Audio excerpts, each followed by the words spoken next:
Nesta segunda parte do 10º Fórum da Banca, ouvimos o Banco de Portugal a defender uma regulação mais intrusiva nas instituições e a defender também que esta não pode ser estática, deve olhar para o futuro. A solvabilidade tem evoluído de uma forma muito positiva, mais e melhor capital. Em termos de financiamento e liquidez, as instituições bancárias naturalmente ajustaram-se às novas condições e nesse aspecto a evolução dos depósitos constitui um sinal extraordinariamente positivo e, por outro lado, e inevitavelmente, as instituições bancárias empreenderam um caminho de desalavancagem que se traduz na redução gradual do rácio de transformação.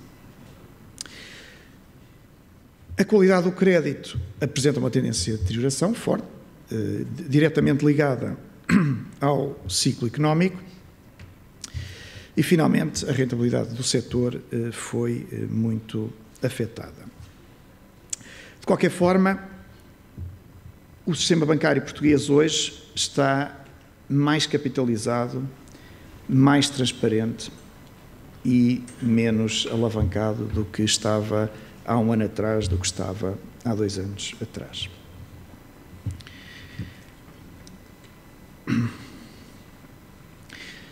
Eu agora passaria então a falar um bocadinho de supervisão prudencial.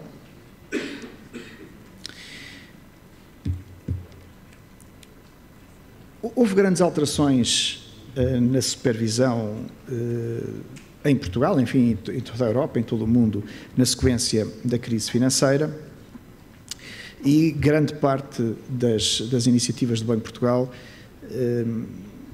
muitas iniciativas tiveram lugar, digamos assim, em 2007, 2008, estavam planeadas, não tinham a ver diretamente com a crise financeira e, portanto, foram tomando lugar. De qualquer forma,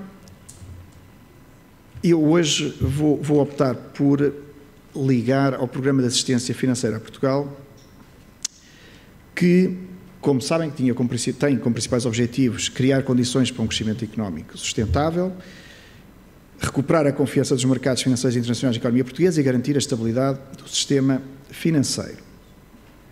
Nas frentes da ação, consolidação orçamental, estabilização do sistema financeiro e a introdução de reformas estruturais que conduzam ao aumento do crescimento potencial e da competitividade da economia portuguesa. Ora bem, em termos de estabilização do sistema financeiro,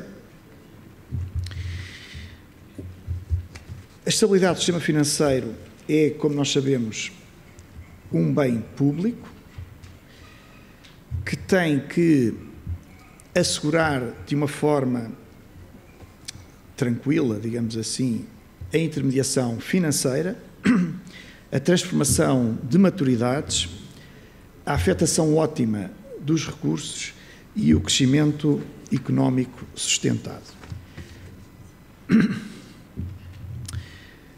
No âmbito da estabilização do sistema financeiro, o plano do Banco de Portugal peço desculpa, passa por 3 vetores-chave.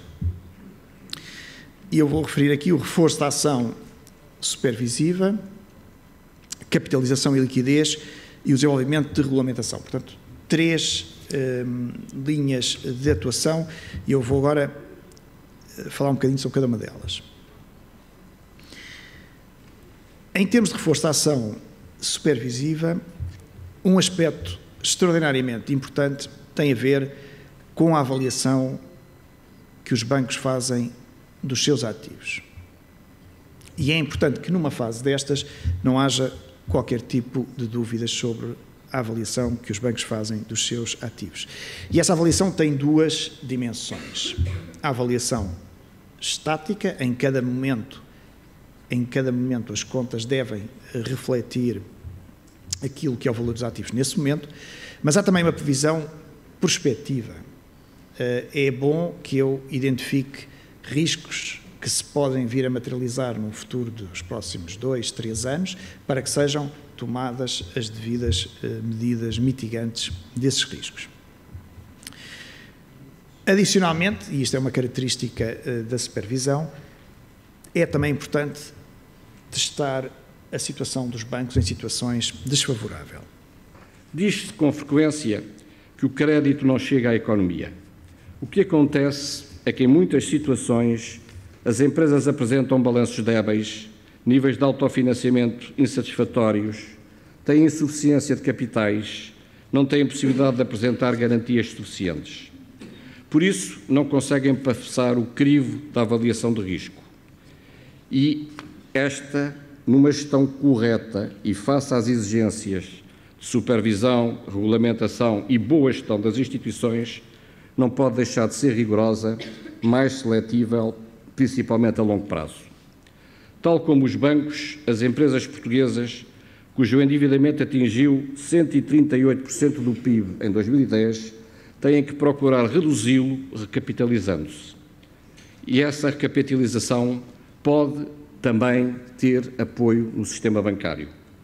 A banca portuguesa vai estar na primeira linha, já está, de apoio ao crescimento económico e constitui-se mesmo como seu motor, apoiando a exploração corrente das empresas, os investimentos para a sua modernização e os novos investimentos, designadamente no setor de bens transacionáveis, que tanto urgem e tão poucos são.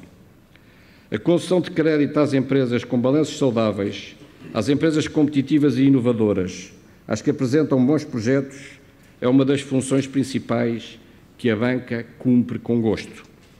Mas também o seu contributo para a criação de instrumentos de recapitalização das empresas, no capital de risco, seja semente, mezanino ou desenvolvimento, no incentivo ao acesso e à utilização do mercado de capitais, designadamente contribuindo na emissão de obrigações, e muito em especial nos mecanismos de reestruturação financeira das empresas, terão grande importância no desenvolvimento de um novo e saudável modelo de crescimento económico. Este depende da capacidade empresarial, da eficiência geradora de maior competitividade e da inovação. E, claro, da capacidade de investimento e financiamento das empresas. Passava agora a referir-me aos grandes desafios do sistema bancário. A crise financeira colocou um travão ao processo de integração financeira na Europa e existem, com o acentuar da crise da dívida soberana, riscos de uma fragmentação adicional. No que respeita à evolução da integração financeira, deve notar-se que as taxas de juros aplicadas pelos bancos diminuíram em média na Europa 70% quando comparadas com as vigentes em 1990. Embora seja difícil de quantificar, as baixas taxas de juros cobradas às empresas contribuíram para o aumento do investimento, do emprego e do crescimento, beneficiando todos os agentes económicos europeus durante um largo período. Numa união monetária, é suposto existirem condições monetárias homogéneas, uniformes em todos os Estados-membros. Mas a realidade mostra que a União Monetária está atualmente muito fragmentada e cada Estado-membro está sujeito a condições monetárias particulares. Liquidez, taxas de juro, condições de crédito, muito mais gravosas nos países mais afetados pela crise da dívida soberana. Também se registra algum declínio ou mesmo reversão de fluxos de crédito cross-border. Há diferenças crescentes nos custos de financiamento wholesale e nas taxas de juros de retalho entre os Estados-membros. Há a consciência de que existe um risco de ver aumentar a propensão para a redução da exposição de bancos em outros Estados-membros, de os bancos estarem a ser encorajados a investir a sua liquidez na dívida doméstica e dos seus reguladores aumentarem as suas intervenções discricionárias a nível nacional. A crise financeira veio trazer ao de cima as insuficiências existentes no funcionamento da União Económica e Monetária e multiplicam-se as iniciativas políticas, legislativas, regulamentares e estruturais para tentar corrigir o que impede o bom funcionamento e os objetivos que ditaram a criação da União Monetária. A União Bancária, a União Fiscal, a União Política e um Banco Central Lender of Last Resort são fundamentais para normalizar a situação. Mas os interesses em jogo não são muitas vezes coincidentes, nem do ponto de vista político, nem do ponto de vista empresarial. O processo é complexo, difícil e tem sido mais lento, muito mais lento do que as necessidades requerem. É neste quadro que o sistema financeiro europeu está a viver um momento de profundíssimas mudanças que conduzem a um novo paradigma para o setor. Este caracteriza-se por uma autêntica revolução regulatória, tecnológica, comportamental e alterações significativas nos modelos de negócio. Fica encerrada mais uma conferência do Económico. Nós voltamos em breve. Até uma próxima.